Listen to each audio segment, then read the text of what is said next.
numerosito. Sí, para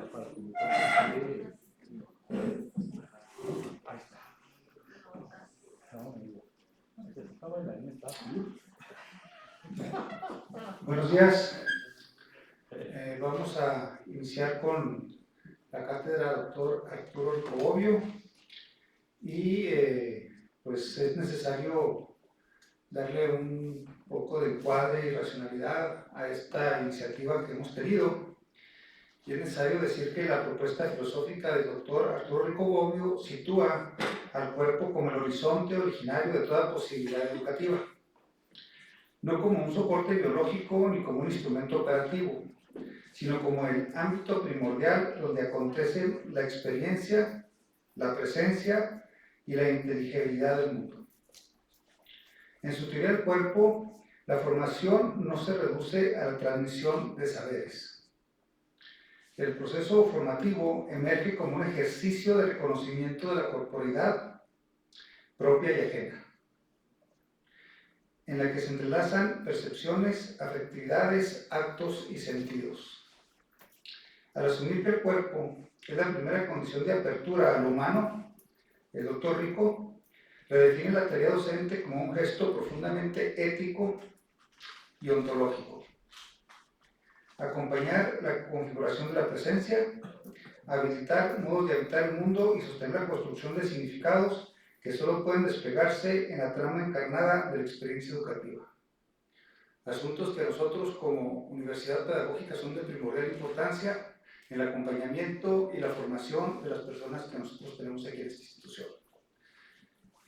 En ese sentido, también es necesario decir que esta cátedra fue diseñada para fortalecer la formación del personal docente de nuestra unidad y se realiza gracias a la generosidad del doctor Arturo Rico Bobbio, a quien agradecemos su disposición y su alegría de venir con nosotros, quien ha aceptado colaborar con nuestra institución y compartir su trayectoria intelectual y pedagógica. La cátedra Dr. Arturo Rico Bobbio se concibe como un espacio formativo que articula la experiencia docente, la reflexión filosófica y la teoría del cuerpo desarrollada por él. Es decir, buscamos un espacio de encuentro donde la teoría de la corporalidad puede encontrar la cultura pedagógica.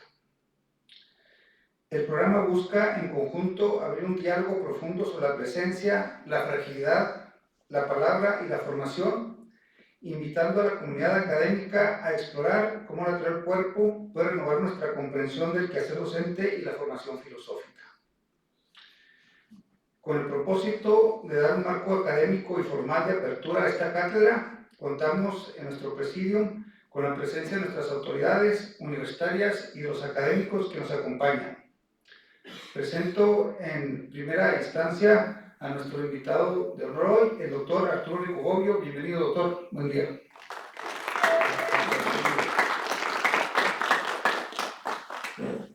Presento también al doctor Jorge Alan Flores, quien nos acompañará en la moderación de los diferentes eventos que integran esta cátedra. Bienvenido, doctor. Está presente nuestro coordinador de posgrado, el doctor Manuel López Meléndez. Buen día, Manuel. Y nuestro director, anfitrión de este evento, maestro Sergio Guillermo Armendariz Díaz. Bienvenido, maestro. Buenos días, gracias. Buenos días a todos, gracias. También doy bienvenida a nuestro invitado especial, bienvenido. Y los académicos que se inscribieron a esta cátedra, será una semana de reflexión intensa, son bienvenidos. Esperamos un diálogo abierto y que la conversación nos enriquezca a todos. Le pido al maestro Armendariz, si es tan amable, de hacer uso de la palabra para iniciar con esta cátedra. Adelante, maestro. Tranquilo, por favor. Gracias.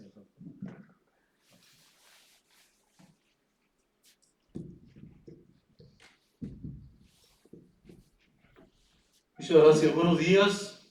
Un placer. A Tomás Cuevas, alto funcionario de la carrera de turismo de la Universidad Autónoma de Ciudad Juárez. Gracias por la deferencia de la aceptación de la invitación. A Slem Armendariz, por allá, alto funcionario también y académico de la Facultad de Filosofía y Letras, compañero de trabajo interinstitucional también. A todos académicos respetables de la Unidad Juárez de la OpenEdge, un gusto y un placer. Por supuesto, al subdirector académico, al maestro Ríos, al maestro Manuel López, a todos los que están presentes con igual respeto, igual cordialidad y con agradecimiento. Por supuesto también, obvio, a Jorge Alan Flores, que en un lapso breve de tiempo me ha permitido, me ha dado la deferencia para tener una relación de amistad extraordinaria, caballero fino como pocos, promisorio talento de la filosofía y evidentemente también destacadísimo integrante del cuerpo académico de la Facultad de Filosofía y Letras. Y bueno, pues naturalmente,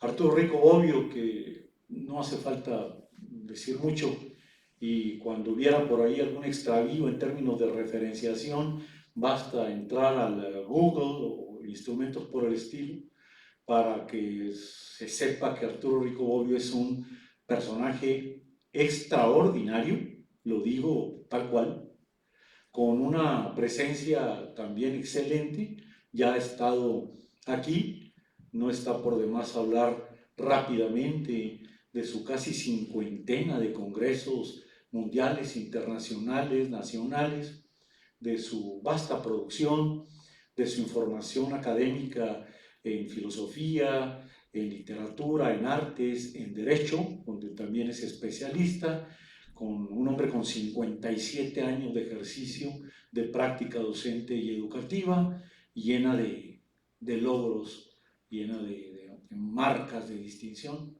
y sobre todo un extraordinario ser humano, caballero también, con gran calidad, que maneja la situación del mundo y la cultura. A nosotros que nos interesa tanto la cultura pedagógica, que siempre es un venero extraordinario de aprendizaje. Yo conocí a Arturo Rico Bobbio hace 45 años que tuve esa providencial experiencia, ese encuentro, y desde ese tiempo para acá no termino de aprender, y hoy tengo también la deferencia exquisita, extraordinaria, que yo agradezco, de tenerlo como amigo en esa deferencia de conocimiento y en ese valor extraordinario que representa como tal. La cátedra,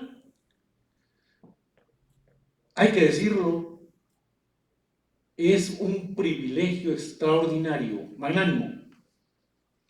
No existe en la historia de la UPNESH, en el Estado, la fundación de una cátedra con semejante personaje.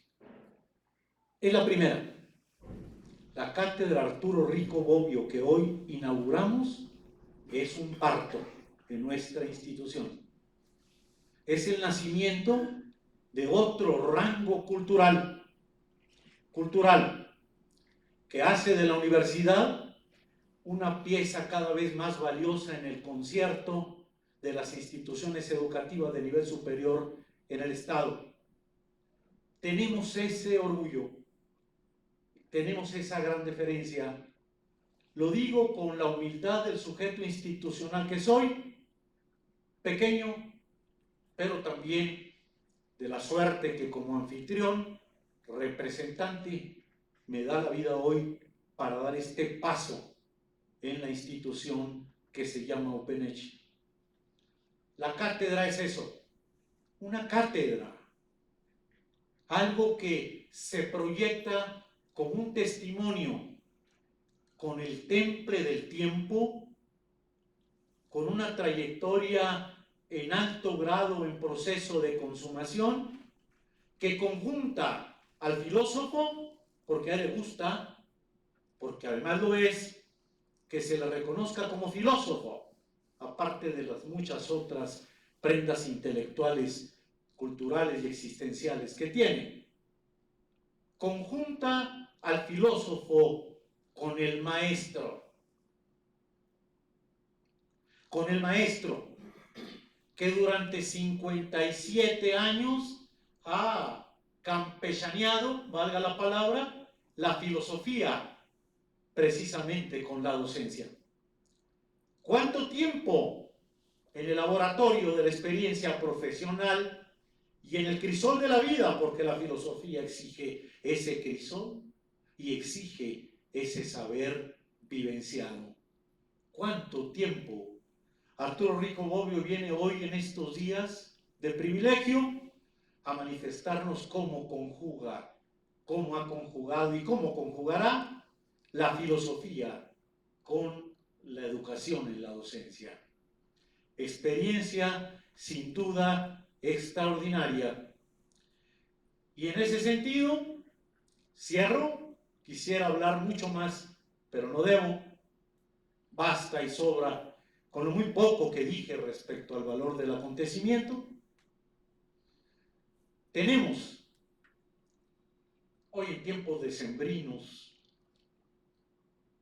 navideños, el alumbramiento de una criatura hermosa en una cátedra. Y la institución es una posada humilde, pero entusiasta y orgullosa, que recibe a esta criatura académica en esta cátedra, en la teoría del cuerpo, de una manera extraordinaria.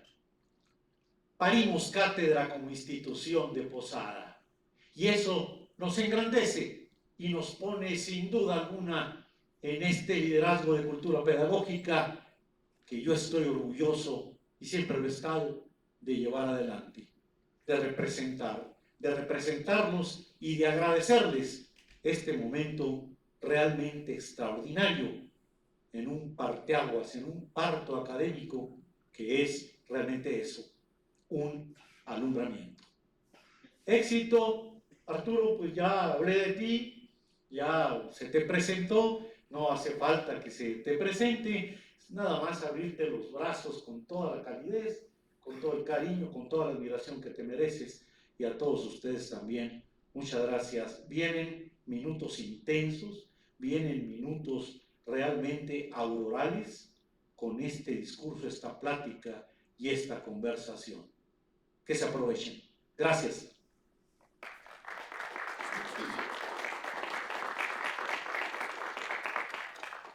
Bien, pues hemos escuchado las palabras de inicio del maestro Armendáriz, y con esto el doctor ya está uno pegado. En ese sentido, agradecemos a nuestro presidio su presencia y procedemos a la conferencia, donde el doctor Rico Bobbio será nuestro conferencista y el doctor Alan Flores será nuestro moderador. Entonces, pues damos un espacio para iniciar con la conferencia. Gracias, autoridades.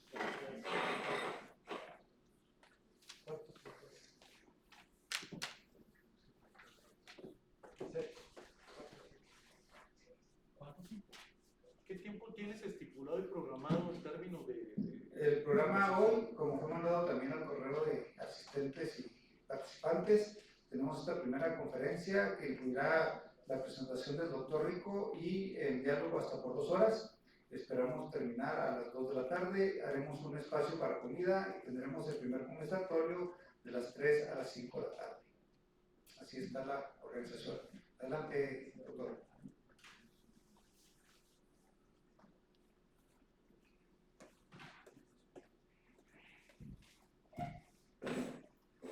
Buenas tardes. Vamos a dar inicio a esta primera actividad de la cátedra Arturo Rico Bobbio. A través de esta conferencia magistral que nos impartirá el maestro, profesor emérito, filósofo, Arturo Rico Bobbio. Yo solamente quiero comentar un par de cosas. Los filósofos son tan escasos, es tan complejo el que se dé la filosofía en una geografía como la nuestra, que se puede decir que en la historia de la filosofía de Chihuahua solamente hemos tenido un par de personas capaces de llamarse filósofos en toda la palabra. Uno de ellos es el maestro Arturo Rico Bobbio, y esta cátedra surge como la iniciativa de consagrar su pensamiento, de difundirlo, de estudiarlo y sobre todo de rendirle justicia, quienes hemos tenido la fortuna de ser sus estudiantes y colegas, al pensamiento que ha desarrollado el maestro. Orgullosamente, su pensamiento, su filosofía, pues es una filosofía que emana de Chihuahua, que emana de México y que tiene un alcance por toda Hispanoamérica, que pertenece ya al patrimonio de las ideas. Entonces lo consideramos como un acto de justicia, de reivindicación, de apropiación, el estudiar y leer al maestro. Evidentemente, para que esto fuera posible, contamos con la amistad y con la generosidad, con la capacidad de dirección de Sergio, del maestro Sergio Armendáriz, quien inmediatamente nos abrió las puertas, como lo ha hecho siempre, a la UPENECH Campus Juárez. Y bueno, pues estamos muy contentos, muy agradecidos de poder dar inicio a esto. La idea de esta cátedra es que cada año se hagan actividades para ir incorporando poco a poco más personas que hacen filosofía del cuerpo, obviamente bajo la lectura, la tutela de la obra del maestro, y que, como lo dijo también Jesús Ríos, se convierta esto en un semillero de ideas y de debate, de polémica. Bien, esta conferencia, bueno, tenemos 2 horas, entonces el maestro disertará sobre su conferencia magistral, y tendremos al final un espacio de alrededor de 20 minutos para poder hacer un diálogo sobre los temas aquí discutidos. Para nosotros, para en general para todas y todos, es muy importante ese espacio dialógico, porque lo que nos permite es contrastar ideas, y que bueno, que no sea, la cátedra no debe ser solamente unidireccional. Entonces, sin más preámbulo, maestro.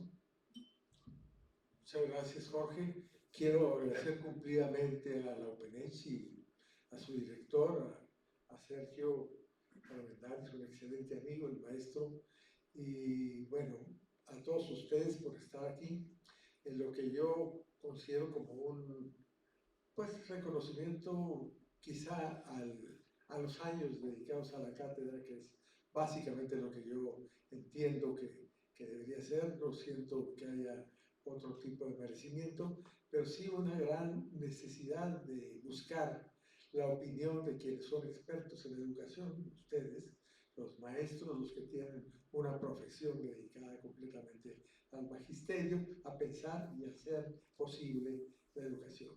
A la UPENECH le agradezco cumplidísimamente, ya he estado antes, he dado 2 o 3 charlas, no recuerdo, pero agradezco esta apertura para hacer un espacio de conversación, porque esto es un conversatorio, van a ser conversatorios.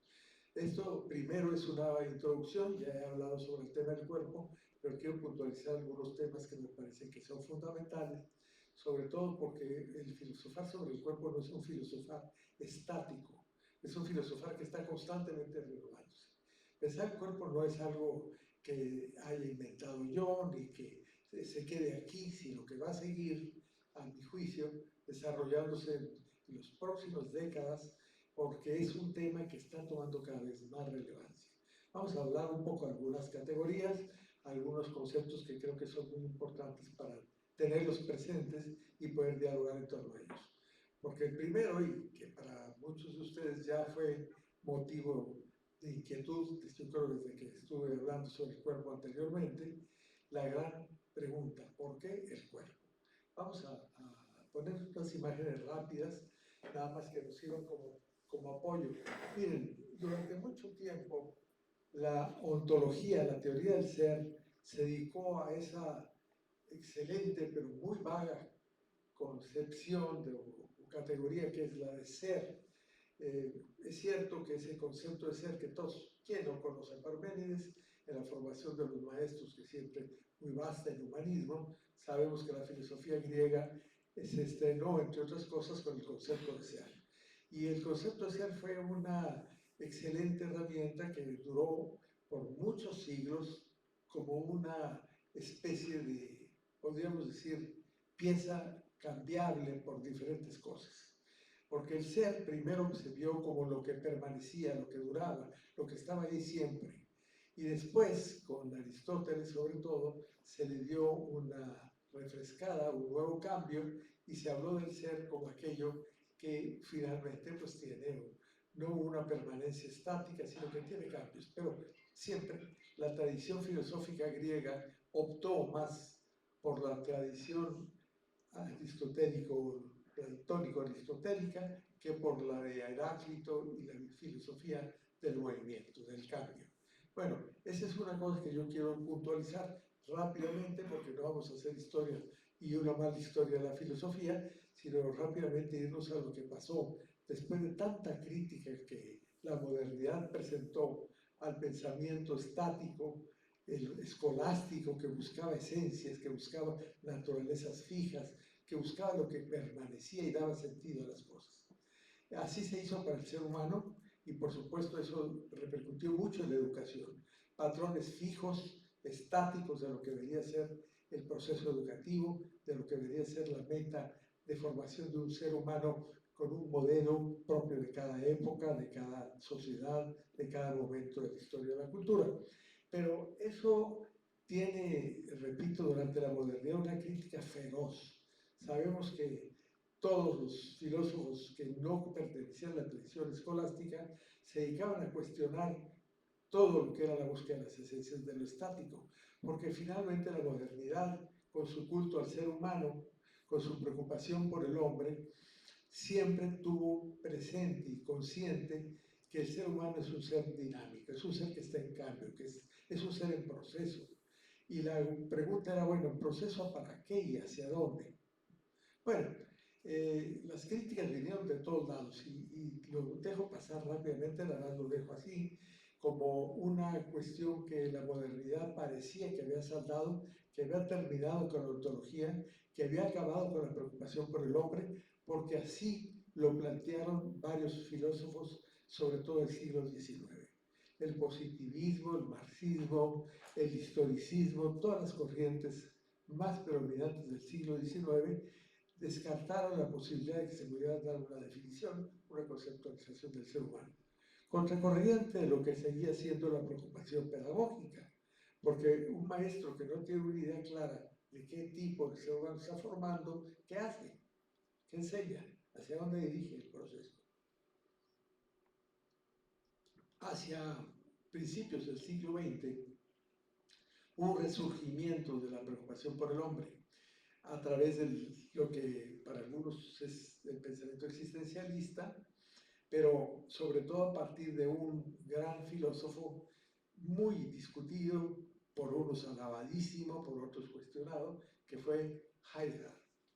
Heidegger le dio al ser humano una preeminencia cuando dijo, la pregunta del ser es la pregunta fundamental de la ontología. Sí, correcto, pero cuando habla de ser, cuando hablo del ser, hablo del ser humano, del Dasein, el ser que se está haciendo, el ser en proceso. Bueno, una ontología dinámica, finalmente, ya era hora de que se intentara construir una teoría del ser, pero del ser que cambia, el ser que se mueve, que se transforma, que cambia y que termina con la muerte.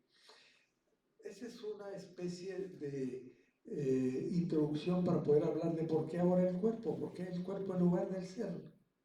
¿Qué nos permite abandonar la categoría de ser que ya de por sí no es muy utilizada en el lenguaje filosófico, salvo por la corriente que defiende la oposición germánica heideggeriana y de sus discípulos? ¿Por qué empezar a hablar del cuerpo? ¿Por qué transformar la ontología de una ontología del ser en una ontología del cuerpo? Y ustedes lo podrán contestar con su propia experiencia. Porque el ser no nos dice nada específico sobre lo que somos. Y vaya que Heidegger se dedicó al ser humano. Las cosas, los objetos, todo eran simplemente situaciones a la mano, sujetas a los proyectos que los humanos establecieron. O sea, no había una preocupación por una metafísica, por una teoría del mundo, una teoría de la realidad, solamente una teoría del hombre. Bueno, finalmente la modernidad fue culto al ser humano. Pero, ¿qué pasa cuando nos ponemos a pensar en el siglo XX sobre el ser humano y nos enfrentamos a las experiencias dramáticas con las que se inició el siglo XX, que fueron las guerras mundiales? ¿Qué pasa con toda esa terrible persecución del pueblo judío, con el Holocausto? ¿Qué pasa cuando vemos que eso no termina con las guerras, sino que en la posguerra hay una competencia feroz por sistemas de concepción diferente de lo que es el ser humano y de la vida política? ¿Qué pasa cuando eso se transforma una vez que cae el muro de Berlín, que termina el apogeo de la Unión Soviética y entramos en una especie de sistema de supuesto triunfo del capitalismo, del pensamiento neoliberal en el siglo XX, que se presenta como el gran triunfador de una contienda no declarada, pero que era la que se había dado en el proceso de lo que era la lucha por el espacio aéreo y por la tecnología. Pues sucede que hemos, en ese inter y en esa competencia feroz entre el bloque soviético y el bloque occidental, nos encontramos con una serie de revoluciones en el terreno de la tecnología que cambiaron completamente el panorama del mundo. Ustedes todos sabemos, ¿cómo no?, que el mundo tecnológico es derivado de esa atmósfera bélica no declarada, de esa preparación para la guerra, de esa preparación para una contienda entre otra vez Occidente y un Oriente, que en este caso Oriente cercano, que era el mundo soviético, y posteriormente lo seguiría asumiendo Rusia, como lo sabemos, y algunos otros países como China. Bueno, sucede que en ese inter el hombre encuentra una experiencia muy fuerte que lo va a tener que transformar. ¿Sí? Hay una concepción del ser humano que se tiene que repensar de otra manera porque pues estamos viendo al hombre sufriente, ya no era ese hombre que había proclamado el positivismo como con su ideología del progreso, que iba a llegar a reinar en un mundo completamente feliz, donde venceríamos las enfermedades, donde acabaríamos con la pobreza, donde terminaríamos por erradicar una serie de males, de claves que finalmente la medicina logró grandes éxitos. ¿Qué sucede en el siglo XX? Que es el que heredamos. Algunos somos del siglo XX, ahí nos formamos, ahí estuvimos, y estamos todavía en el siglo XXI trabajando con estas inquietudes. Pues sucede que se viene una concepción dinámica de la epistemología, de la teoría del conocimiento, de la teoría de la verdad, que la conocemos con el nombre hermenéutica. La hermenéutica también, hubo mucha aportación de Heidegger a la hermenéutica y de otros filósofos, porque se suponía que la hermenéutica, que venía de aquellas viejas interpretaciones de los textos sagrados, para comprender cuál era su propósito, su sentido último, se convierte, con el paso del tiempo y con la evolución, a tratar otras instituciones, porque de estudiar nada más los libros sagrados, pasó a estudiarse el derecho, a estudiarse otros textos, y finalmente en el fines del siglo XIX, principios del siglo XX, se convierte en una hermenéutica de la historia. Se abre completamente el panorama y de interpretar, que es lo que hace la hermenéutica, se transforma en un trabajo que se vierte sobre el lenguaje. La conciencia del lenguaje es una conciencia propia del siglo, de fines del siglo XIX, pero sobre todo del siglo XX. Autores como Wittgenstein y otros pensadores del siglo XX empezaron a decir, bueno, es que todo lo que nosotros podamos decir del mundo está vertido en el lenguaje. Entonces lo que estamos interpretando finalmente son textos.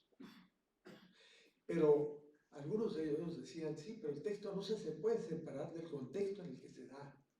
Un texto es siempre, y ahí está muy presente la Gestalt, la visión de la Gestalt, en un marco. Los textos no son autónomos. Ese sueño de poder leer un poema o leer una novela, descartando completamente las condiciones que se generaron, pues era francamente, estaba destinado a fracasar. Era un proyecto inválido porque no llegaba a nada. Entonces la hermenéutica da un gran brinco, y cuando Gadamer, entre otros autores, para mí es un autor que tuvo el mérito de hacerlo, cuando llegan a señalar que el texto y los contextos deben ir interpretados juntos, pues nos plantean varias cosas. Nosotros que somos los humanos, narrativamente hablando, nos convertimos en textos, en historias, en biografías, en detalles de una parte de una historia compartida en la que formamos un renglón, un capítulo, una página, una línea. Y esas narrativas que somos todos, o que nos narramos, porque finalmente cuando hablamos de nosotros, cuando tratamos de conocerlos, interpretarnos unos a otros, pues estamos siempre en el terreno del lenguaje. El lenguaje es, para bien o para mal, el vehículo con el cual estamos construyendo este mundo en el que nos movemos y donde estamos ahorita situados, y donde se sitúan los maestros y donde se sitúan todas las profesiones que por supuesto la inmensa mayoría tiene que participar en un proceso comunicativo. Entonces, un ser que se comunica excede por mucho a lo que es simplemente el Dasein, un ser que se hace así en abstracto. Es un ser que se comunica con todo lo que es. Y todo lo que es no puede concretarse con el nombre de singularidad humana, ser humano, persona humana.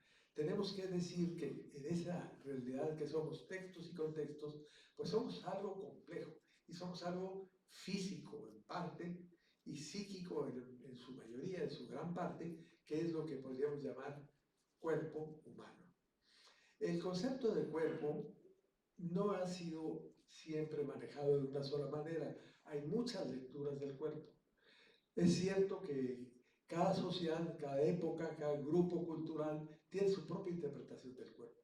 Recuerden ustedes que para los pueblos prehispánicos y para las etnias originarias todavía hoy, sigue habiendo una lectura del cuerpo como algo vinculado con el cosmos. El cuerpo es una sumatoria, una especie de resumen, una especie de compendio simbólico del universo entero. Somos un pequeño microcosmos. Occidente lo dejó a un lado. Vamos a hablar un poco de por qué y por qué tenemos que contrarrestarlo con una defensa del cuerpo como categoría. Porque para todos los pueblos, excepto Occidente, el cuerpo es más que solamente algo físico. Más que algo que solamente vemos, que solamente podemos tocar, que podemos aspirar a controlar porque está físicamente ubicado en algún lugar, en algún espacio. Y eso, pues claro, Occidente ha tomado la batuta de la cultura universal con la globalización, gracias a un mercado económico que es la marca de fábrica del mundo occidental. Somos la parte del mundo que se ha desarrollado sobre esas coordenadas que son las coordenadas económicas. Sobre eso se ha montado sobre eso que es el capitalismo como sistema de producción, como sistema de control de un mercado y que ese mercado se ha extendido por el mundo para llevar a todas partes una ideología específica que es terriblemente destruyente, terriblemente, digamos, extractora de muchas de las cosas más importantes de la realidad. ¿Por qué? Porque el capitalismo es la forma de expresión del mundo occidental y acompaña esa idea del cuerpo material, del cuerpo cosa, del cuerpo objeto, del cuerpo como algo que tenemos, no como lo que somos. Porque finalmente para la cultura de la economía capitalista es importante separar el cuerpo del trabajo del sujeto que lo dirige, que lo manda. Hay un desdoblamiento terrible en nuestra cultura que no pertenece a la tradición original cristiana, sino que es producto de una visión mecanicista, muy pragmática, que el mundo occidental adoptó porque le convenía para poder desarrollar una economía con total desconocimiento y desinterés de lo que estaba jugándose, la integridad humana. Cuando se toma el cuerpo como nada más algo físico, como un recipiente, como un vehículo, como una máquina, como Descartes lo planteó, pues el cuerpo está reducido nada más a un aspecto de la visibilidad y con eso se está dando también apoyo a una de las posturas que trajo la modernidad capitalista en su primer fase, en tiempos precisamente en que se empieza a desarrollar el colonialismo en el mundo. Aunque siempre hubo un proceso de conquista de los pueblos, entre los pueblos guerreros contra los pueblos sedentarios o agrícolas, la modernidad justificó otro tipo de colonizaje, un colonizaje que iba a extraer los recursos de los países conquistados, a establecer sus colonias y, por supuesto, a manejar el mercado. Porque, ¿cuál fue una de las cosas que más movió tanto a España como a Inglaterra, como a Francia, a venir a colonizar porciones del nuevo mundo. Pues el interés de obtener productos para la venta, extender el mercado, y apenas iniciaba el proceso de desarrollo de la economía capitalista. Sin embargo, ese proceso marcó el interés por un sentido de todos los que tenemos los seres humanos, el sentido de la vista. La vista es el sentido de la conquista. Los pueblos, y eso no es exclusivo de Occidente y de la modernidad, los pueblos siempre, los pueblos guerreros, han tenido en la vista su principal aliado, es el instrumento para visualizar al enemigo, visualizar a la víctima, visualizar al pueblo que se va a conquistar. Primero se le mira, primero se le detecta y luego se le domina. Bueno, el mercado funciona igual. El mercado se mueve en torno a la coordenada de la visión. La vista es el factor de la seducción, es el factor de la, digamos, participación en todas las estrategias de la mercadotecnia, que cada vez se dificulta mucho más captar todas sus estrategias escondidas, porque la imagen, que es un recurso visual, se convierte en el objeto mismo. Baudrillard y otros filósofos, otros pensadores han mostrado que el mundo occidental ha transitado de lo que es el mundo de los objetos al mundo de los símbolos, de los simulacros, de las imágenes. O sea, en lugar de las cosas tenemos la imagen de la cosa. La cosa se diluye detrás de lo que representa la imagen y por supuesto un mensaje que lo acompaña, ¿verdad? Las palabras o la publicidad que viene acompañando el objeto. Sigamos adelante.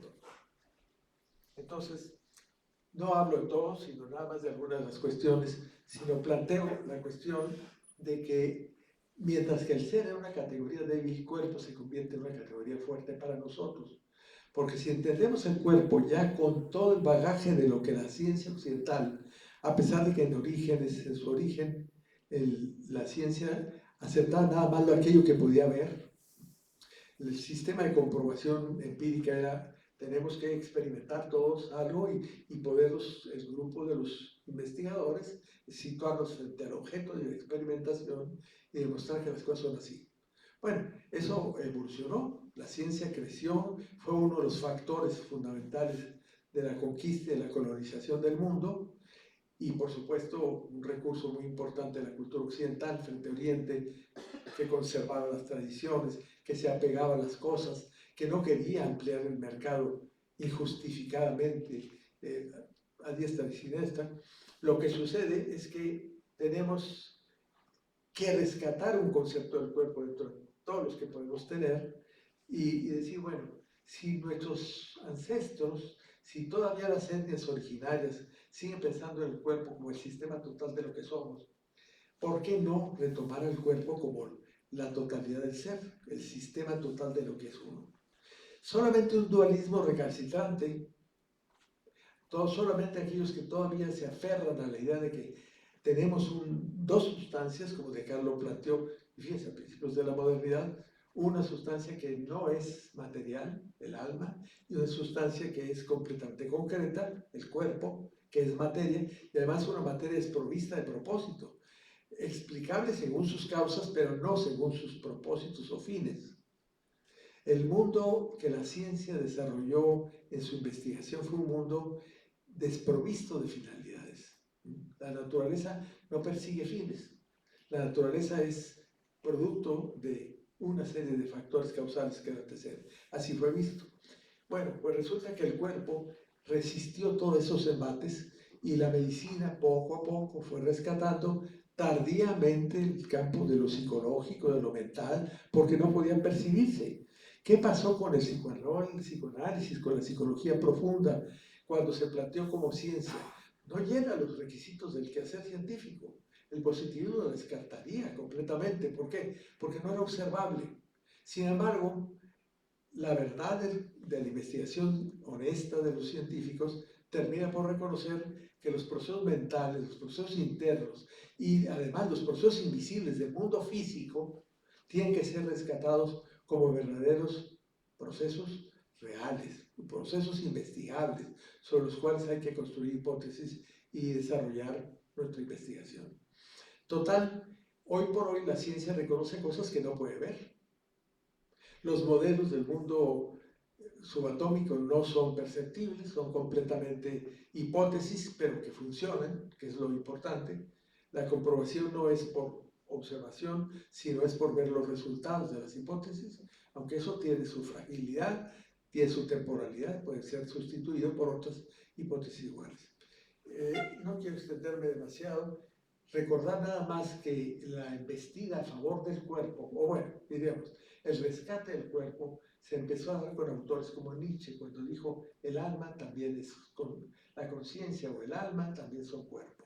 Y eso es muy importante, porque el cuerpo como tal se empezó a dejar de ver como algo totalmente sin propósito, inanimado, porque es imposible hacer biología hoy sin entender que nuestra corporeidad biológica, la parte que nosotros podemos observar e investigar, está completamente sujeta a una serie de procesos intracomunicativos.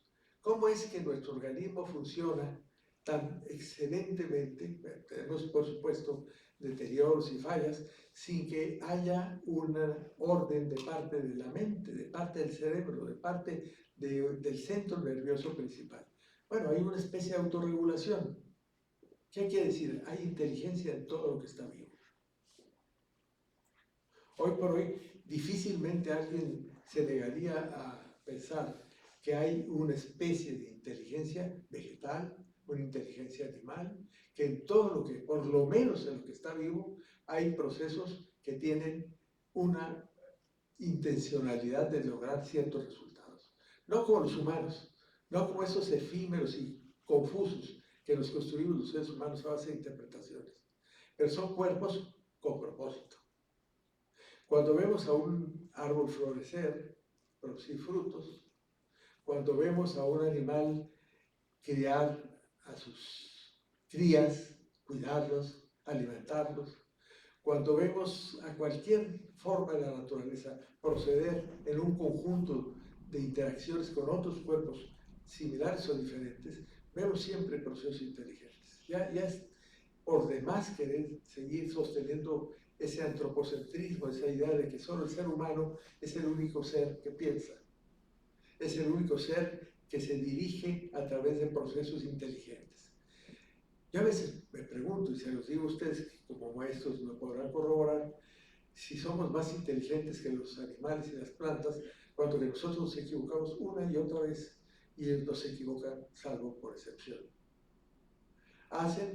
Llevan a cabo sus procesos, todo su desarrollo, su crecimiento y lo cumplen maravillosamente dentro de su hábitat, dentro de su nicho.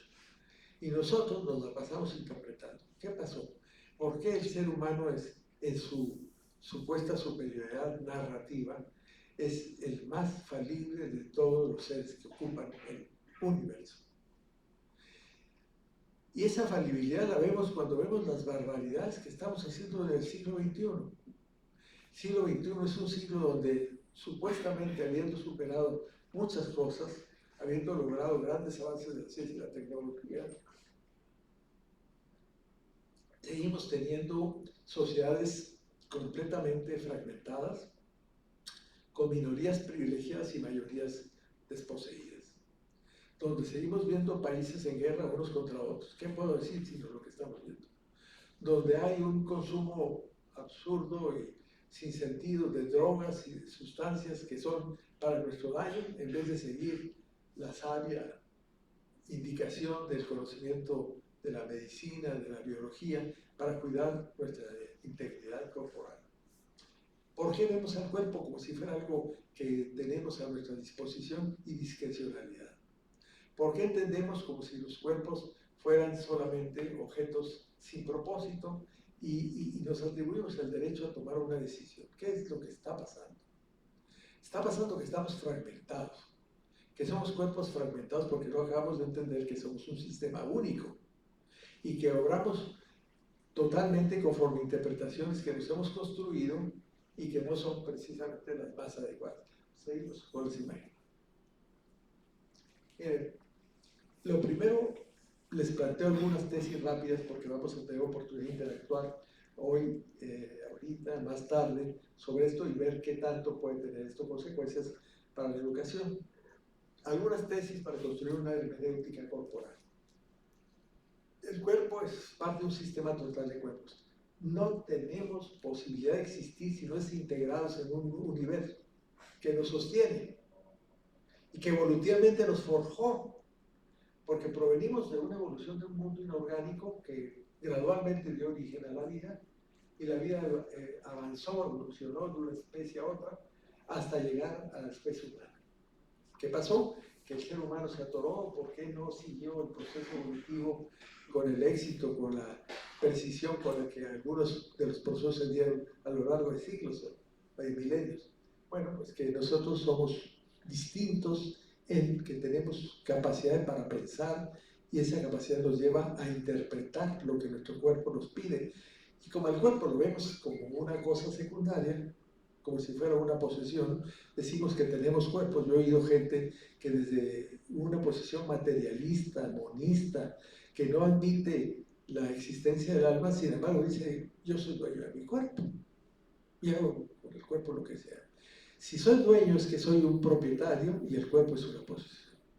Desde ahí viene la confusión y la construcción equívoca de la lectura del ser humano.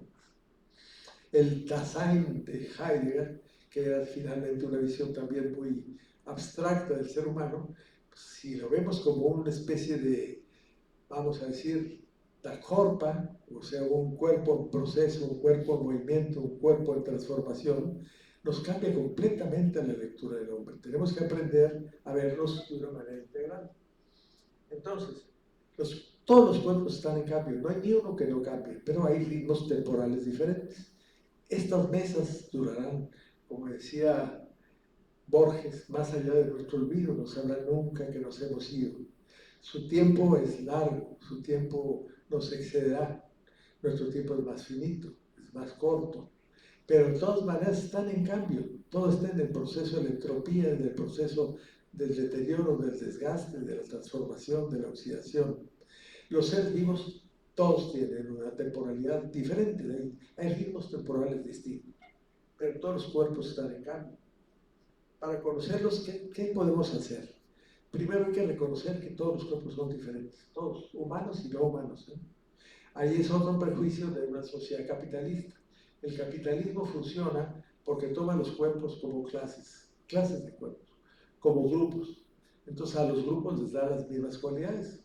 Los seres humanos o somos de tal o cual tipo y se nos toma como si fuéramos equivalentes, sin reconocer que no hay un cuerpo humano igual a otro, que no hay un ser idéntico a otro. Pero eso ni en la naturaleza se da. Los biólogos tienden a reconocer cada vez más que el espécimen de una planta, no sé, un rosal o un fresno, nunca es exactamente igual a otro. Son parecidos, pero no idénticos. Los humanos tenemos parecidos, y esos parecidos de familia, llamaríamos familias corporales, permiten clasificarlos, pero no para hacer entre ellos una jerarquía, sino para entender que son diferentes los cuerpos y que esos cuerpos, pues no podemos tampoco generalizar sus características porque no hay uno igual a otro. Los gemelos idénticos no son exactamente iguales, siempre desarrollan rasgos y características que los distinguen. Bueno, es el lenguaje, el autor, el instrumento gracias al cual hemos hecho la clasificación y la lectura de los cuerpos, incluyendo el nuestro.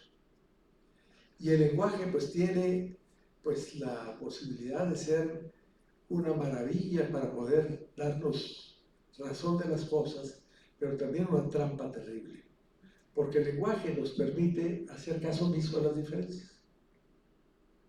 Cuando clasificamos a los seres humanos en hombres y mujeres, bueno, todos somos considerados, tratados como si tuviéramos rasgos únicos, cuando tenemos parecidos de familia, pero no somos idénticos. No hay un solo ser humano igual a otro. Igual lo hacemos con el resto de la naturaleza, porque un sistema económico como el que tenemos pues te conviene trabajar así, le conviene ver las cosas como si se pudieran seguir en serie, así como tratamos de hacer en el mercado, se produce en grandes cantidades como cosas idénticas, que tampoco son idénticas, pero no tenemos la capacidad de percibirlo ni nos interesa hacerlo. El hecho de que tengamos una posibilidad de equivocarnos, porque el lenguaje es una lectura parcial de la realidad. Siempre estamos con el lenguaje tomando ciertas cosas y excluyendo otras. La famosa epogé de Husserl y de la fenomenología se aplica en todo proceso del lenguaje. El lenguaje es una selección de datos. Yo puedo hablar de este salón como el gran salón de actos, un concepto, puedo verlo como una aula grande, puedo tomarlo simplemente como un salón de reuniones, en fin, puedo darle muchos nombres. Y los nombres que utilicemos implicarán el uso que les vamos a dar. Entonces, ese uso del lenguaje a discreción humana y según las convenciones humanas favorece, entre otras cosas, que podamos cometer grandes errores. Entonces, hay que reconocer el mérito que tiene la famosa hermenéutica analógica que Mauricio Bechot, quien ha estado aquí con ustedes, ha venido a plantearles. O sea, en realidad, todo conocimiento es una comparación de similitudes y diferencias. No hay más que analogías, no hay total identidades. Un mundo de identidad no existe. Podemos hacer como que así fuera. Es decir, bueno, igual esta persona, este es el trabajador, lo quito y pongo otro. Son sustituibles. O un maestro. Este maestro, pues, me cae mal, pongo uno que es mi amigo. Pero eso no hace realmente un reconocimiento a la diversidad de los seres humanos, o de todos los seres, de todos los cuerpos. El concepto de cuerpo aplicado así como un denominador común para todos nos permite ponernos en igualdad para compararnos y permite reconocer, entre otras cosas, que estamos hechos de cuerpos diversos. Todavía estamos nosotros utilizando cuerpos inorgánicos. Cuando bebemos, cuando respiramos, con muchos de los nutrientes, estamos, claro, muchos son orgánicos, pero otros son inorgánicos. O sea, estamos hechos de cuerpos inorgánicos, de cuerpos orgánicos porque nos nutrimos de ellos, y toda nuestra estructura físico-biológica, pues son cuerpos.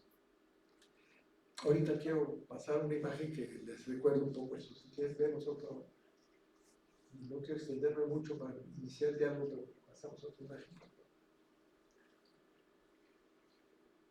Hay algo que podríamos llamar la corpogenia humana. Seguimos otra imagen, por favor.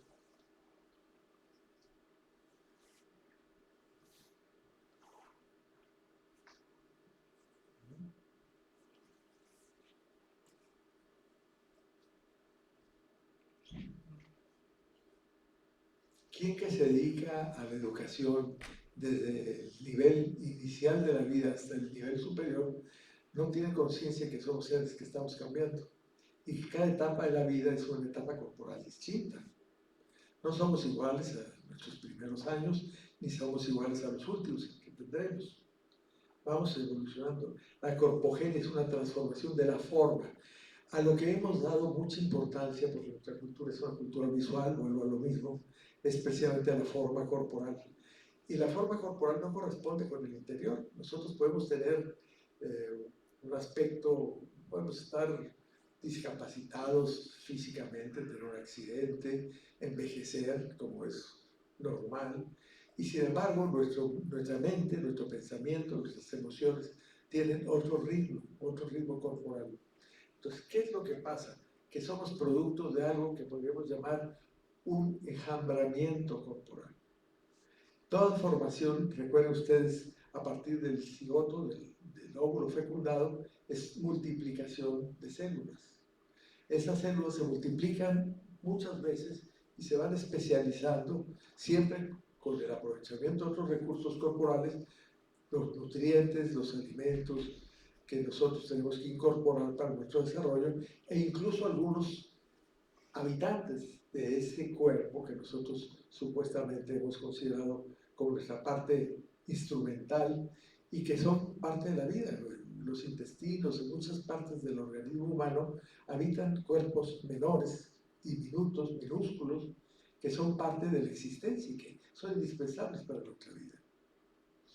Bueno, entonces, si nosotros hablamos del cuerpo como algo dinámico, habría que empezar a ponerle más atención, yo sé que los pedagogos lo hacen, al proceso mismo y a quitarnos la idea de que hay un prototipo de perfección corporal en cierta edad. Son distintos sistemas o, digamos, protosistemas corporales por los que vamos pasando a lo largo de la vida, en que se detonan diferentes características, diferentes rasgos que son propios de una edad o de la otra. En la infancia hay ciertas urgencias, ciertas necesidades, ciertos requerimientos que ya no se van a tener después. En la adolescencia vienen nuevos y en cada etapa es diferente en cuanto a sus requerimientos de la concurrencia de otros cuerpos, porque somos cuerpos que dependemos de cuerpos. No vamos solos. Todos estamos montados en un mundo de cuerpos que nos sirve de soporte, que nos impulsa, que nos apoya. Esto es indispensable entenderlo. Aparte de la diversidad corporal, la colaboración corporal para ser el cuerpo que somos. Seguimos para ya terminar con algunas imágenes y empezar a ver. Lo mismo pasa en otros cuerpos.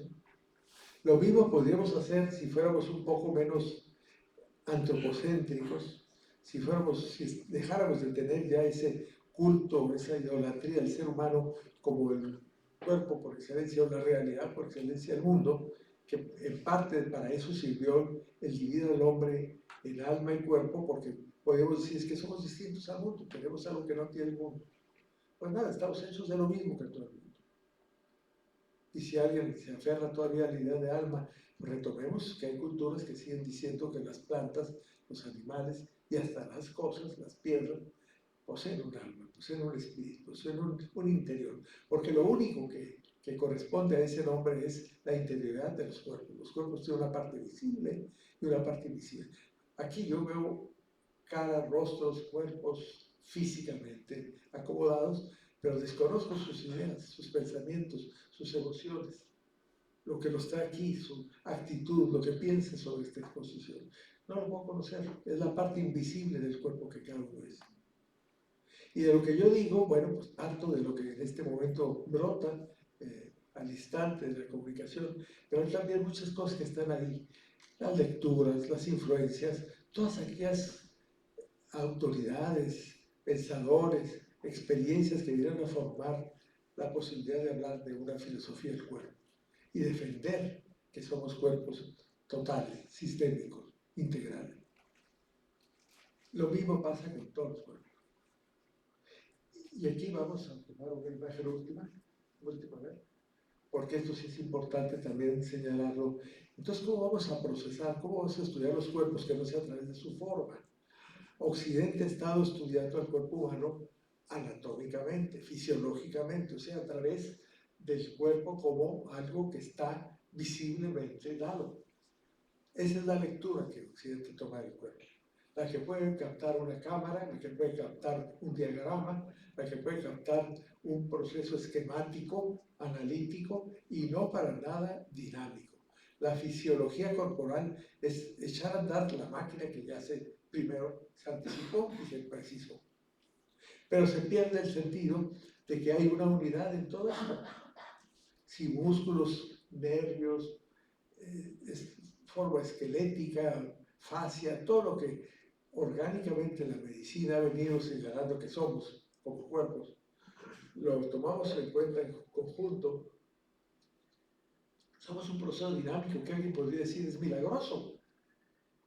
¿Cómo es posible que el proceso de nutrición se ocupe de toda esta composición que vemos? Y además de acompañar nuestros pensamientos y nuestras emociones. ¿Cómo es posible que lo que nos alimentamos genera e influye en las emociones que tenemos? Si estamos sensibles, si estamos huraños, si estamos molestos. Muchas veces es un proceso complejo el que está detrás de todos los estados anímicos que tenemos. Porque somos un todo que no ha aprendido a reconocerse como tal. Y que para la educación hay que entenderlo con sus etapas, porque si estamos educando, no podemos educar a una persona igual que a otra, porque todos somos diferentes. Voy a utilizar un patrón, ¿el de quién? ¿El mío? Porque mi infancia fue así, así quiero que sean las infancias de todos. Porque mi adolescencia padeció ciertas cosas, vivió ciertas experiencias. Tengo que suponer que todos van a pasar por lo mismo. El adulto tendrá que ser siempre el estado ideal de perfección y de superioridad y plenitud.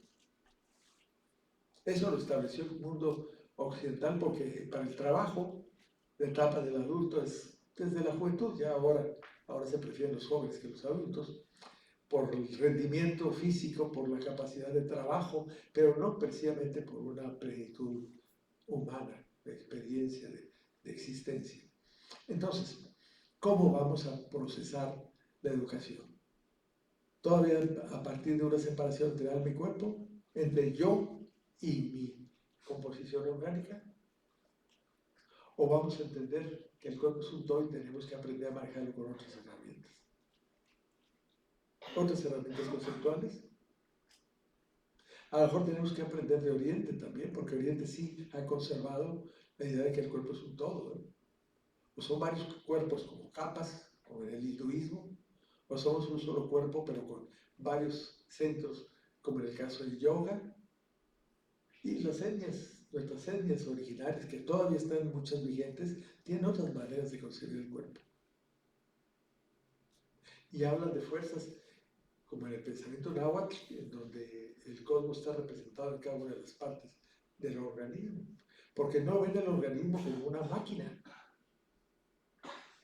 la ven como una especie de fotografía del universo en síntesis. Entonces, ¿cómo vamos a hacer qué vamos a hacer de la educación?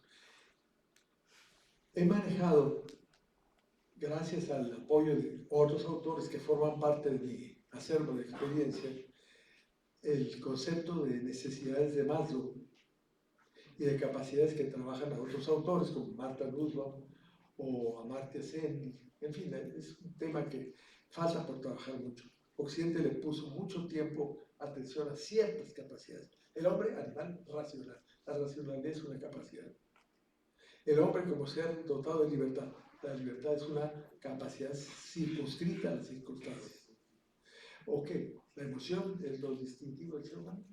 Siempre es formarnos en torno a las capacidades. ¿Por qué no en torno a nuestras necesidades? Entendiendo que somos necesidades que están, por supuesto, todas juntas, todas están en paquete, pero bueno, podemos para fines de estudio separar las necesidades de tipo biogénico, biológica, sociogénicas, de comunicación, personales o de singularidad, porque cada cuerpo, siendo único, tiene algo que lo distingue y que hay que desarrollarlo. Si no, ¿cuál es el sentido que seamos distintos?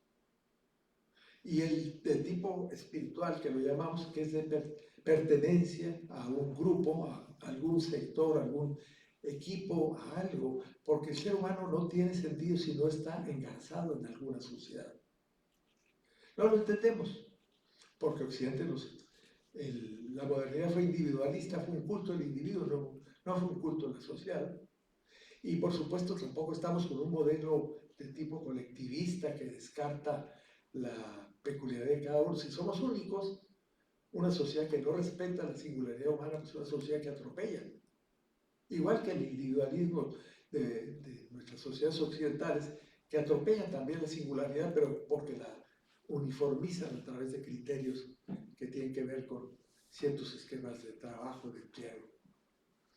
Entonces, aquí estamos hablando un poco de otra manera de ver al cuerpo. No ver al cuerpo por su forma, porque la forma es relativa, porque la forma es variable, porque la forma cambia, porque la forma es una de las cosas más distintas. Para que encuentre yo una persona idéntica a alguno de ustedes, bueno, puede ser un gemelo, un monovitelino, sería lo más parecido. O un avatar ahora en la época de la cibernética, de la tecnología, de la alta tecnología, pero somos distintos. Y esa es la maravilla humana, desaprovechada por una sociedad que le interesa más bien la productividad, la ganancia, que el desarrollo pleno de los seres humanos. Pero como maestros, nuestra obligación es lograr eso, el desarrollo de la singularidad humana. de cada uno de nuestros alumnos. Paro aquí para que platiquemos, para que conversemos, si les parece.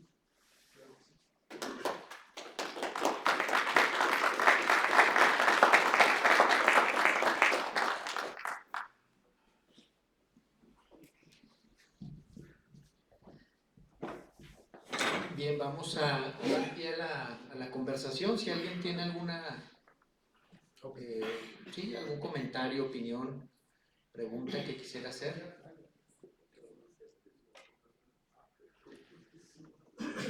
Bueno, yo sí tengo uno, maestro. Justo platicaba con Jesús.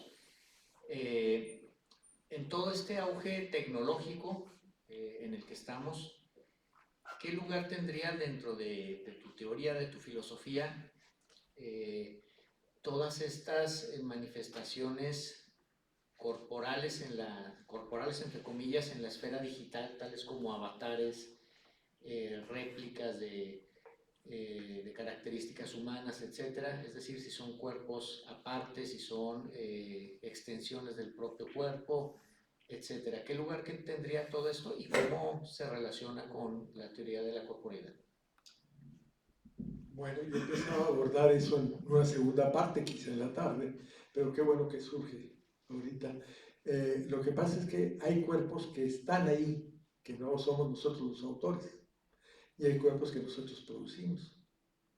A resultas de las lecturas humanas del mundo, de sí mismo, genera cambios en la forma de los recursos naturales y crea cuerpos. Son cuerpos, extensiones de nuestro cuerpo. Por ejemplo, esta es una extensión corporal que me sirve para qué, para tener agua a la mano, aunque implique un enorme gasto de materiales y de recursos naturales para producirla y para extenderla comercialmente.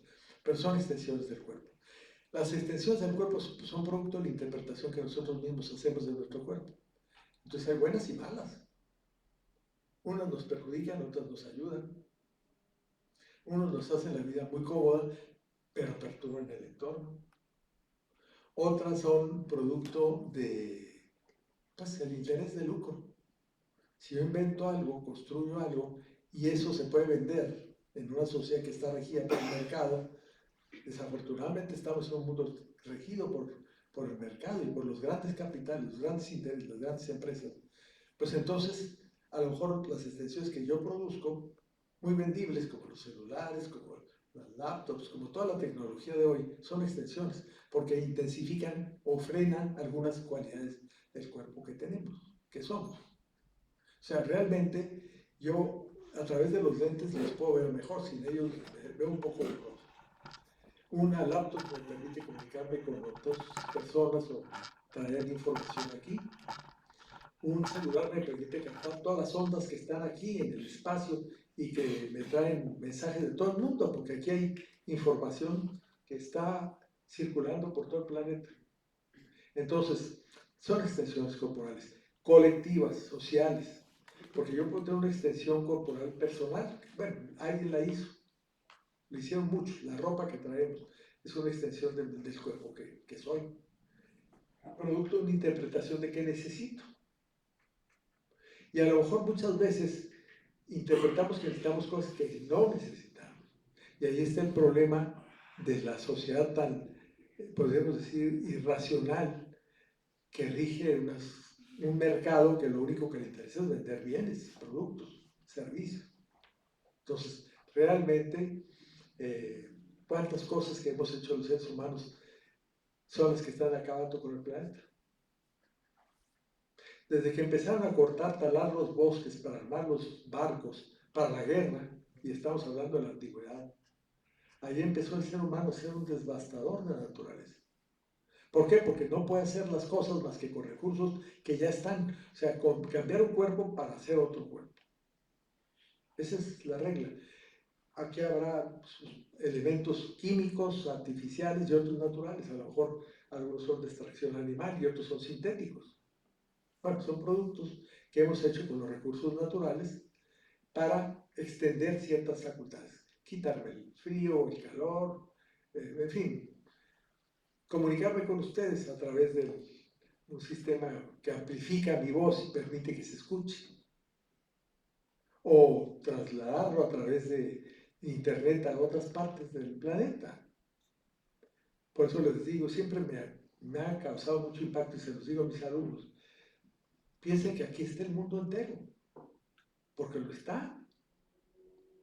Si nosotros ponemos desde los viejos radios, aquellos radios de alta frecuencia que permitían captar el sonido de otras partes del mundo, que captaban frecuencias lejísimas, a lo de hoy que además lo potencializan los satélites artificiales, otras extensiones colectivas del cuerpo, y que permiten que nosotros tengamos en este lugar, en este recinto, mensajes de todas partes de la Tierra. No es que los traigamos, simplemente los desciframos, aquí los abrimos.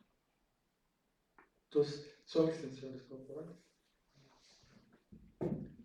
A ver, Sergio. Sí.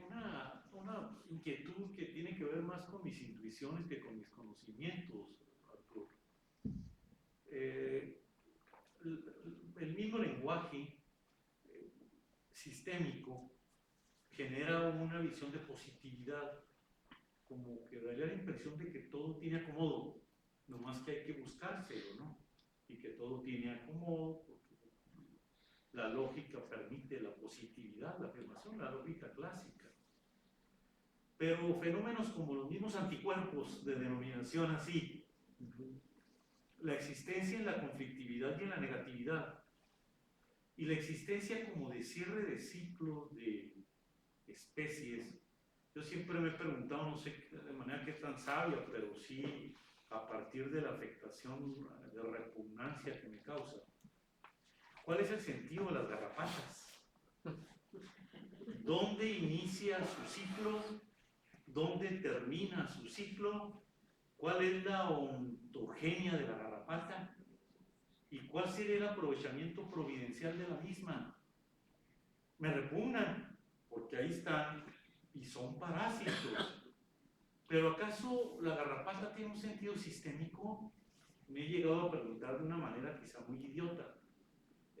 No me respondo con facilidad, como no me respondo tampoco con los parásitos que depredan grandes organismos. No me refiero a los depredadores animales. Me repugna ver a una pitón comerse a un león, por ejemplo, también. Pero bueno, sé que es parte del juego de la naturaleza. El león perdió y pasó a engordar ese cuerpo rarísimo y que se lo va tragando. Lo entiendo. Pero la garrapata, muchas veces me lo he preguntado, me falta información, me falta conocimiento, pero lo veo como una especie de negatividad conclusa, en donde, bueno, lleva gérmenes que sirvan, hace algo con las flores, descontamina en términos de hacer pedazos un cuerpo invadido. ¿Cómo explicar algunas negatividades de un sistema sistémico que son reales, que son fácticas y que tienen ontogenia y ontología? No sé, seguramente es falta de información, pero sí está ahí un sentido no positivizado, sino negativizado y conflictivo, que hay que buscar mediaciones conceptuales para entender, porque no es un entendimiento sencillo y directo. Sí, el propósito del mal, el propósito del dolor, del sufrimiento, es algo que ha preocupado mucho al hombre. La miedo a muerte. Hay muchas respuestas posibles. Todo depende de qué frecuencia queramos tomar para contestarlas. Si queremos hacer una frecuencia de tipo espiritual religioso, podríamos decir, es parte de un propósito quizá de formación para el ser humano, ¿no? Si queremos situarnos en esa frecuencia interpretativa, lo que pasa es que los sistemas no excluyen las fallas. Los sistemas están en cambio. Los sistemas admiten las descomposiciones, los desajustes. Miren, si hay una evidencia que todos tenemos y lo vemos otra vez en nuestros hijos, es que crecer duele. Pasar de una etapa a otra en nuestro crecimiento nos cuesta. Sufrimos, padecemos, y también los animales y las plantas Seguramente las plantas es más difícil porque no tenemos todavía un acceso, no nos hemos ocupado ni nos interesa conocer qué pasa ahí, como si el sistema nervioso tiene una coordinación perfecta. Muy buena, excelente. Sin embargo, también hay discrepancias. También hay insectos que comen las hojas de las plantas, perforan los troncos, forman ahí sus madrigueras, pero hay una especie de compensación, de equilibrio, porque la evolución, que es finalmente el factor que tenemos que invocar, creyentes o no creyentes, la evolución ha permitido que surjan especies muy diferentes, con funciones muy diferentes, que a lo mejor tuvieron su razón de ser en su momento. Pero ahora, descompuestos todos los sistemas naturales por la acción humana, están desfasados. ¿Cuántas epidemias las hemos provocado los humanos? Y no porque seamos malvados y queramos matar a la mitad del género humano, sino porque simplemente no comprendemos al sistema total de los cuerpos. Ese es un tema para grande, ¿eh? ¿Cómo comprender el sistema general de los cuerpos, del que somos parte? Recientemente empiezan a surgir cosas muy interesantes. Los astrónomos hablan de que hay una especie de fibras que unen las galaxias, los sistemas isla. Todo el universo está integrado, ¿verdad? No es el viejo modelo mecanicista que decía, bueno, hay una galaxia por allá y otra por allá, no tenemos nada que ver unas con otras. Ahora ya se empieza a hablar de que hay una vinculación. Probablemente sí, pero nos falta mucho por conocer, muchísimo. Del cuerpo que somos, nos falta mucho por conocer. A mí me maravilla cómo puede estarse cayendo células y sustituyéndose y sigue el sistema funcionando. Y yo no tengo ni siquiera que mover una pestaña para eso, o una neurona para eso. Sí, cuando me preocupo, caray, pues está pasándome esto, tengo que resolverlo. Pero el dolor es parte de los procesos de crecimiento y parte de una situación que tenemos que entender y aceptar. A nivel total del sistema de los cuerpos, unos cuerpos se nutren de otros. Eso quiere decir que nos comemos a cuerpos vivos y a cuerpos no vivos, que esos no nos duele. Vamos a tomar agua, ¿a quién le molesta? ¿Quién sabe?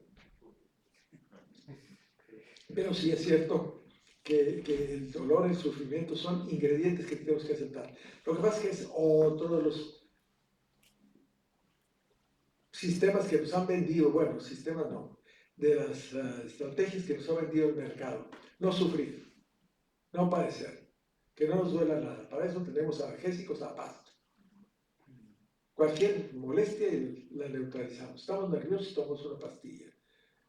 Todo lo queremos resolver por medios químicos, claro. Esos son extensiones corporales que hemos hecho los seres humanos para nuestro beneficio, al costo que sea, ¿eh? Porque el ser humano es totalmente egocéntrico, antropocéntrico, excesivamente, sin entender que estamos montados, somos parte del sistema y que estamos hechos de lo demás. Yo sigo siendo algo inorgánico y orgánico y humano y no sé si sobrehumano, ¿verdad? Por lo menos sé que dependo de un grupo y a ese grupo me debo. Entonces, nos falta por acabar de entender lo que es el ser humano, pero es que nuestra cultura no nos lo ha enseñado y no se lo enseñamos a nuestros alumnos e hijos. Tenemos que enseñar como maestros, formal e informalmente, que el mundo no es como nos lo dijeron, como nos lo contaron.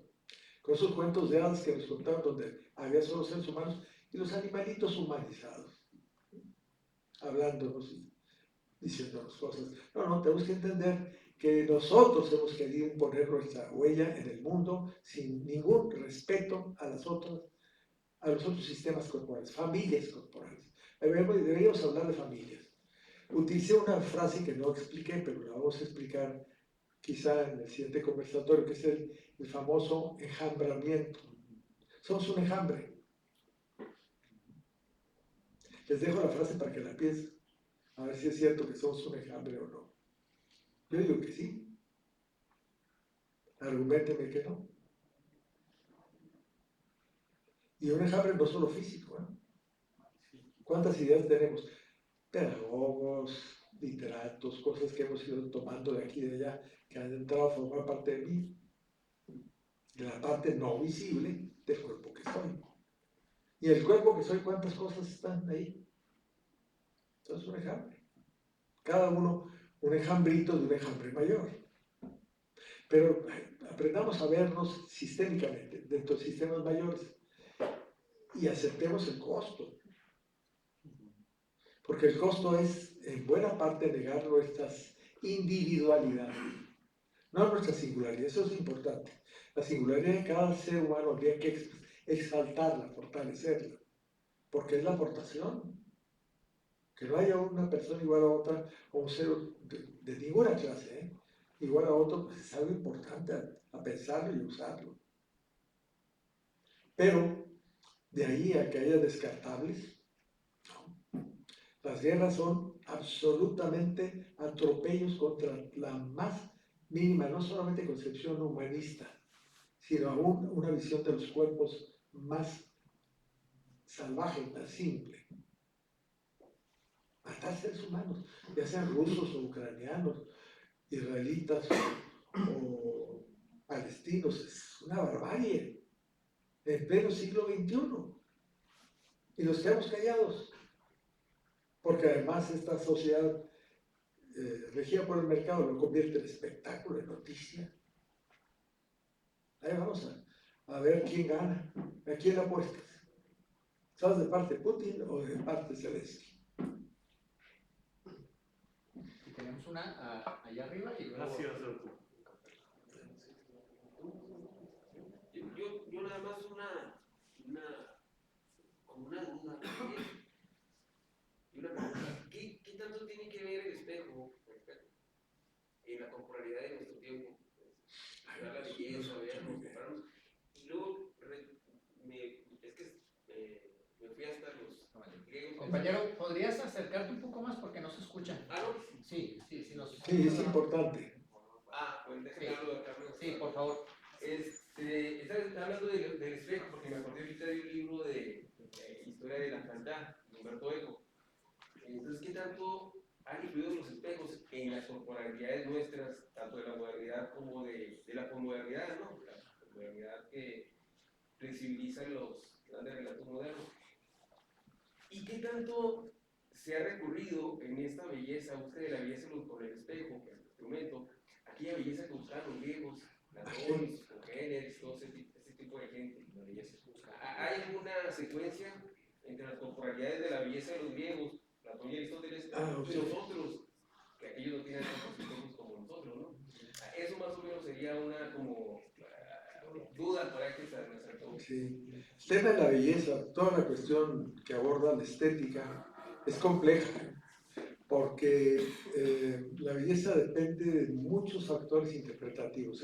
Es algo con lo que nos identificamos. Es como encontrar un espejo que algo nos refleja en nosotros. Por eso tenemos gustos distintos. Y alguien se identifica con una composición de Debussy, y alguien completamente se identifica con la música de banda, qué sé yo. Entonces tenemos como patrones de gusto estéticos diferentes.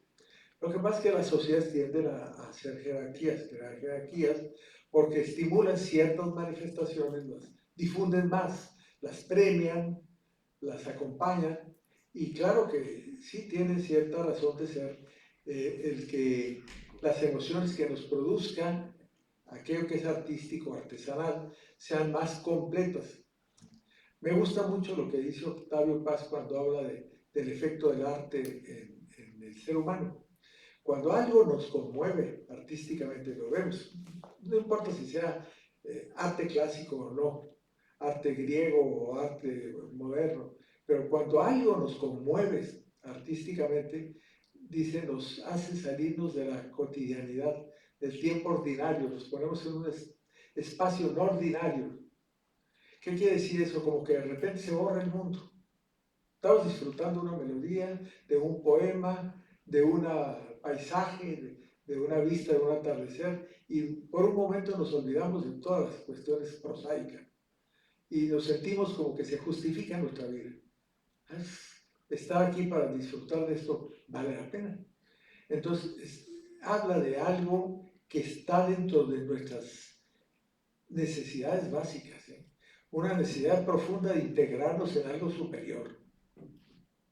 Porque cuando uno disfruta de la belleza artística o natural, no necesitamos ser propietarios, nos basta con disfrutarlo. Y si lo podemos compartir con alguien, mira esto, ve este atardecer, ve esta luna llena de esta noche.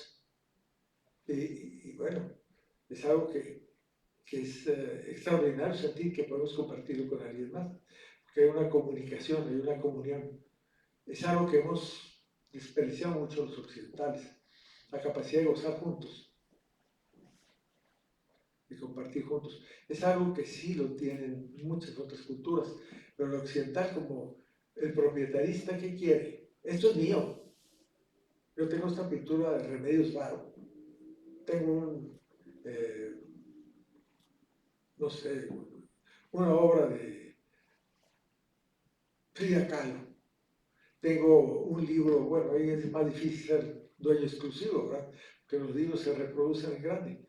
Pero mira, tengo esta obra de Octavio Paz, te la presto, tiene vuelta. Pero el arte toca aspectos muy importantes de la naturaleza humana, pero también de las otras especies vivientes, ¿eh? Lo que pasa es que no acabamos de entender que también hay cierta sensibilidad a las armonías, a las simetrías por parte de otras criaturas, de otros seres vivos. Ya se está estudiando. Claro que es lo último que vamos a estudiar porque primero estamos en torno a nosotros, ¿no? Ese ego crecido, narciso del hombre, del ser humano, no nos permite estudiar en serio. ¿Cuánto tardó la psicología animal? Hasta el siglo XX. Sí, psicología humana, claro, nosotros. Y somos los más fallidos de todos los cuerpos. Somos el cuerpo que más se equivoca de todos. Claro, tenemos mucho poder, porque conocemos, manejamos información y con eso transformamos los cuerpos. No siempre para bien.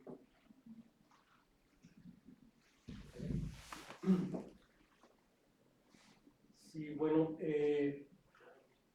se supone que nosotros, como seres humanos, somos también parte de la fauna animal. Decía el sacerdote Juan José Coronado, decía que los seres humanos somos animales torpes y dependientes, porque a diferencia de otros animales, necesitamos del apoyo y la ayuda para poder caminar, para poder desarrollarnos. Y Eduard Satir dice que hemos logrado desarrollar nuestro lenguaje gracias a la combinación de nuestros órganos que tenemos. Si no hubiera sido por eso, dice, por estas partes del cuerpo, no hubiéramos logrado el habla y desarrollar un lenguaje. Sí, y yo me pregunto, en esta relación que dice, ¿no? En donde el hombre es el centro de todo, y las plantas y los animales son seres mínimos en esta relación, ¿no será producto de la pérdida del instinto humano? O sea, lo que nos ha llevado, por ejemplo, a la destrucción, a las guerras, a no comprender ni poder valorar otro tipo de seres. Y la pregunta es esa: ¿en dónde está esa esencia instintiva del hombre, de la humanidad? ¿En dónde ha quedado frente a toda esta situación que estamos viviendo?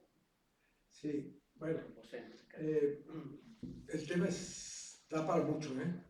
Tenemos que platicar y compartir cada quien nuestras impresiones y vivencias, pero yo creo, mi opinión, mi percepción, es que el ser humano vino a suplir con el lenguaje lo que no lo tenía en el instinto.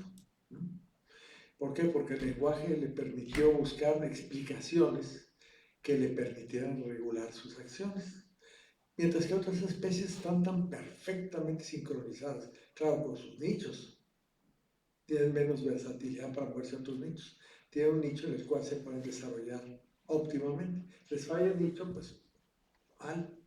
Pero el ser humano necesita interpretar, y ahí está el error, porque el lenguaje, como es un producto social, no es un producto genético del todo. Tenemos predisposición genética al lenguaje.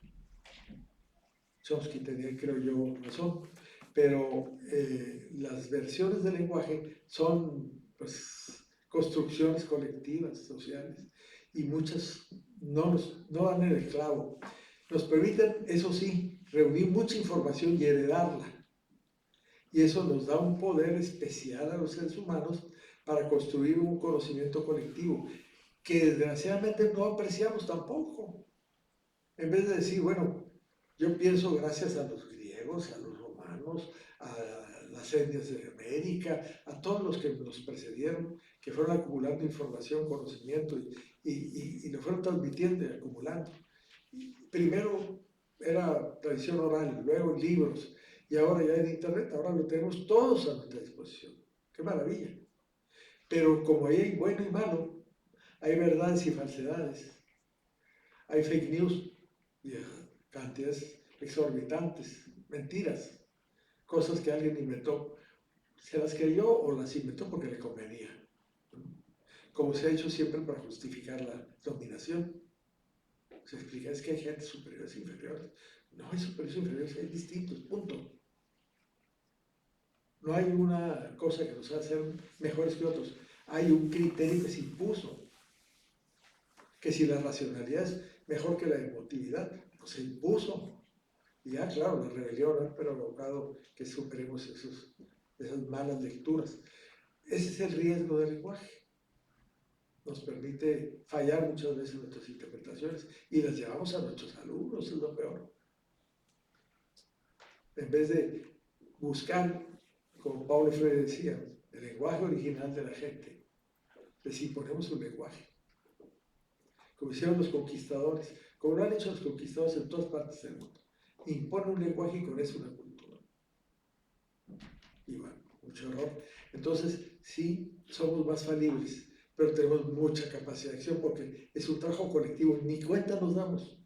Estamos hablando de esto, pero porque somos producto de cantidad de influencias, no podemos estar hablando de esto sin toda esta cosa que cortamos y que trabajamos así como una especie de macrohistoria del conocimiento, ¿no? Hay muchísimo que decir. Todo eso lo hemos fabricado a lo largo de generaciones y generaciones y generaciones. Los animales no heredan eso. No eran sus herramientas. Hay una que otra especie que puede algo de lo que construyó heredarlo. Los nidos, por ejemplo, que otras aves no lo pueden utilizar. Pero el conocimiento como lo tenemos nosotros, como interpretación, como lectura, como sustituto al mundo, porque el lenguaje es un sustituto al mundo. No es cierto que solo lo que está en el lenguaje existe, ¿no? Por supuesto que no. Es una interpretación equivocada de Wittgenstein. La verdad es que lo que está en el lenguaje es una partecita mínima y procesada de la realidad. No sé si le contesto más o menos.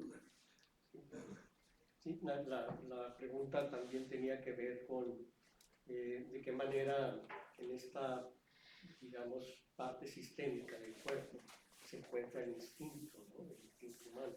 Sí, el instinto, yo creo que somos la especie menos provista de instintos. Tenemos todo que aprender. La sexualidad tenemos que aprenderla. Entonces, ¿qué quiere decir? Que bueno, por razones evolutivas, por lo que ustedes quieren y manden, por una intencionalidad superior, por lo que sea, el ser humano nació desprovisto de unas cosas y tuvo que sustituirlo con otras. Y esas son las extensiones corporales. Pero gracias a eso pudimos hacer un trabajo colectivo que no sabemos apreciar. Porque además nos trenzamos en la lucha, no, si es mejor la cultura inglesa, o la cultura francesa, o la cultura germánica, o la mesoamericana. Todas son lecturas parciales, pero que pueden ser aportaciones importantes a algo dificilísimo, comprender qué somos como cuerpos. Porque no sabemos todavía. Tenemos pequeñas pistas de lo que es el cuerpo, de lo que son los cuerpos. Y por eso seguimos haciendo estas cosas, que son terriblemente letales para la naturaleza. Y siendo letales para la naturaleza es como estarnos disparando al pie, nosotros mismos, por la incomprensión del cuerpo que somos. Bueno. Tenemos espacio para la última. Memo, Ese es mi lugar. Estaba Memo antes. Ah, de acuerdo. Adelante, Memo. Y luego- Sí, gracias, profe. Es que levanté la mano hace como 2 turnos, Pero, pero no muy bien. Doctor, bueno, quería preguntarle sobre los límites del cuerpo. Ahorita que estaba planteando esta idea de que el cuerpo, bueno, que no, o sea, de quitarnos de esta visión occidentalista de que el cuerpo solo es como esto físico, biológico, orgánico, etcétera. Ajá. Y que pues puede haber más, ¿no? Y aparte con el concepto también muy interesante del sistema total de cuerpos. Quisiera saber cuál es cuál sería el inicio del cuerpo, si es que existe un inicio de tal, no hablo de un nacimiento y de la muerte del cuerpo, pues porque estamos en esta idea de que no es exclusivamente algo orgánico. Entonces, ¿dónde se inicia el cuerpo y también dónde terminaría el cuerpo? Como pensando en esta idea, ¿no? Bueno, si es que existe con la una... cosmogénesis, de hecho, los cuerpos empezaron a ser desde que se formó el universo, que no sabemos exactamente, hay hipótesis. El famoso momento de la explosión original, si es que así se dio, en donde empezó a formarse los cuerpos, primero inorgánicos y luego de ahí pasar a orgánicos. O sea, son formas de organización. Quiere decir que los cuerpos no están estáticos, sino que tienen cierta tendencia. Yo tengo mucho reconocimiento. Para mí fue un autor que me reveló muchas cosas sobre el sistema evolutivo de los... Él lo llama cuerpos, pero bueno, viene siendo lo mismo. Teilhard de Chardin, el jesuita francés, un evolucionista, para mi gusto, espléndido, que habla de eso, de una cosmogénesis. Y él habla desde el origen del universo hasta el hombre y lo que espera que venga después. Y cree que vamos unidos todos los seres humanos. Es lo que debería ser. Espera, porque dice que hay una tendencia a la síntesis, que a veces se resisten porque otras especies no pueden lograr síntesis como la nuestra, ¿eh? Otras especies pueden asociarse, hay algunas que son parásitas o saprófitas, en fin, tienen posibilidad de convivir, unas sirven a otras y se dan servicios mutuos. Cantidad de especies va. Esa visión darwinista del mundo natural es falsa completamente. Pero nosotros podemos lograr lo que las otras especies no logran, que es la síntesis total. ¿Por qué no lo hacemos? Porque todavía estamos enfrascados en que no, yo tengo la verdad, es que mi grupo es mejor, es que los blanquitos son mejor que los morenitos o los orientales. Puras lecturas erróneas de lo que son familias corporales. Somos distintos porque somos familias de cuerpos que nos parecemos en algo, pero somos distintos. Dentro de ese parecido, todos somos diferentes. Que si es superior una raza que otra, pues esas son viejas concepciones hechas para la discriminación y para la conquista. Era uno de los factores que se utilizaban para la conquista. Una gente de piel oscura pues era conquistable porque era más cercana a lo maligno, ¿eh? Manchados. Y curiosamente los indios originales de Estados Unidos tenían en teoría una antropogénesis diferente a la nuestra. Ellos decían, cuando se coció, cuando Dios, Manú, la divinidad, coció a los primeros hombres, a unos los coció muy poco, quedaron crudos. Esa es la raza blanca. Otros los cocieron demasiado, la raza negra también, como que experimentos fallidos de cocina y vida. Y otros morenitos quedaron cocidos al punto. Estas autoexplicaciones para justificarse que todos los pueblos construyen. Pero la verdad es que la diversidad es lo maravilloso de la especie humana y de todas las especies. ¿Cómo es posible que los lobos deriven toda la gran cantidad de perros, razas de perros que hay ahora? ¿Qué quiere decir? Que hay una tendencia a la diversificación y además a acoplarse a nuestros gustos, ¿eh?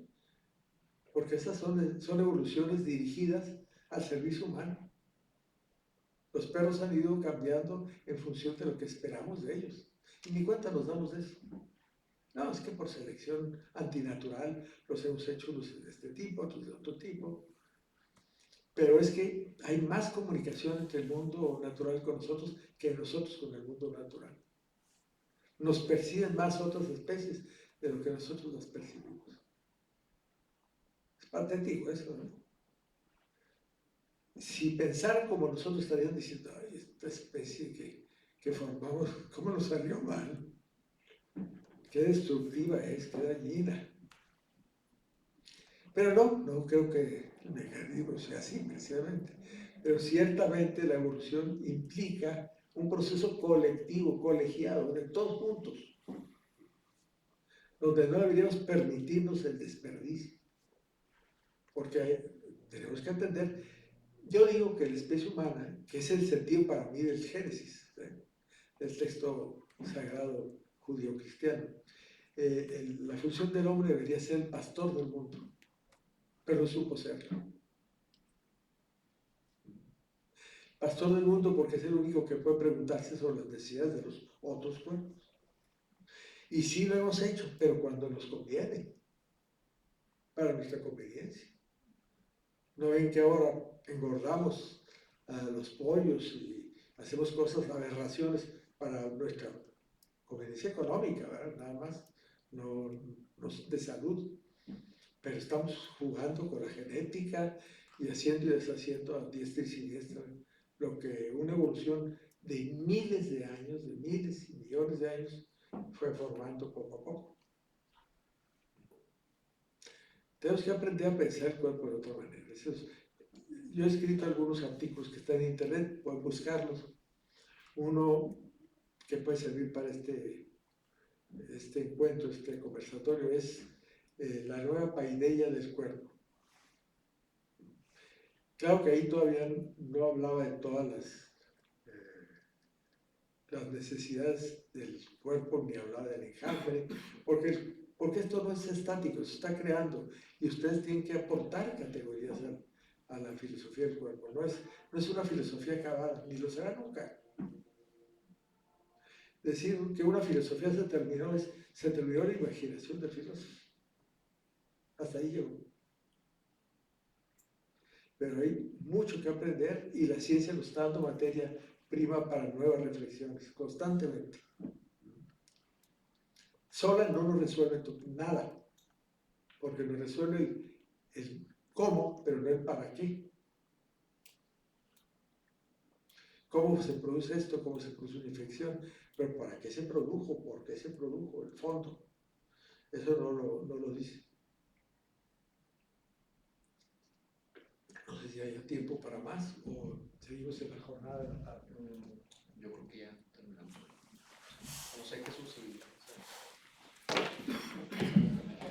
Bueno, no, pues, para agradecerle al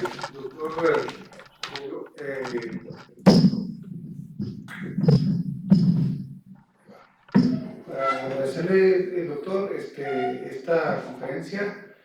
Creo que siempre que escuchamos es provocación. Para mí la provocación tiene que ver con tratar de entender esta tendencia a la síntesis que parece muy lógica, pero se empata con la tendencia a la entropía, y entonces esa relación entre entropía y síntesis como que yo no la entiendo.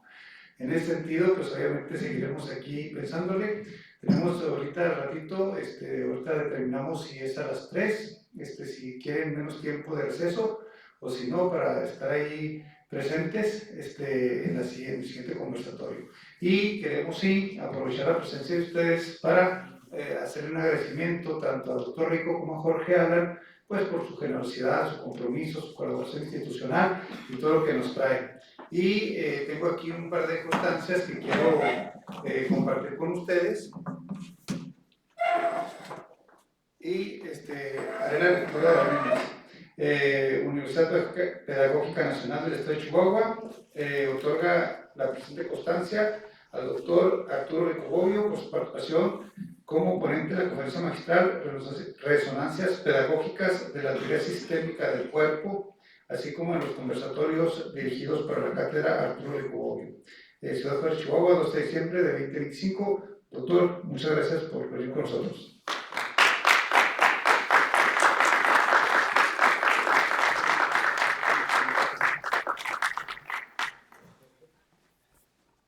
Y también agradecemos mucho la disposición y la colaboración de nuestro académico invitado. Dice así: la UPNEC otorga la presente constancia al doctor Jorge Alan Flores Flores por su participación como moderador de la conferencia magistral Resonancias Pedagógicas de la Teoría Sistemática del Cuerpo y los conversatorios dirigidos a nuestra comunidad, en Ciudad Juárez, Chihuahua, 9 de diciembre de 2025. Gracias, Jorge.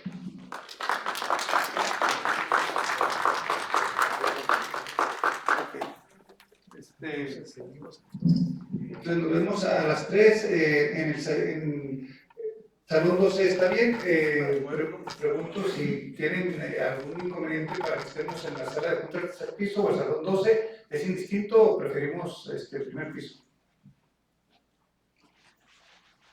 Porque se puede conversar más.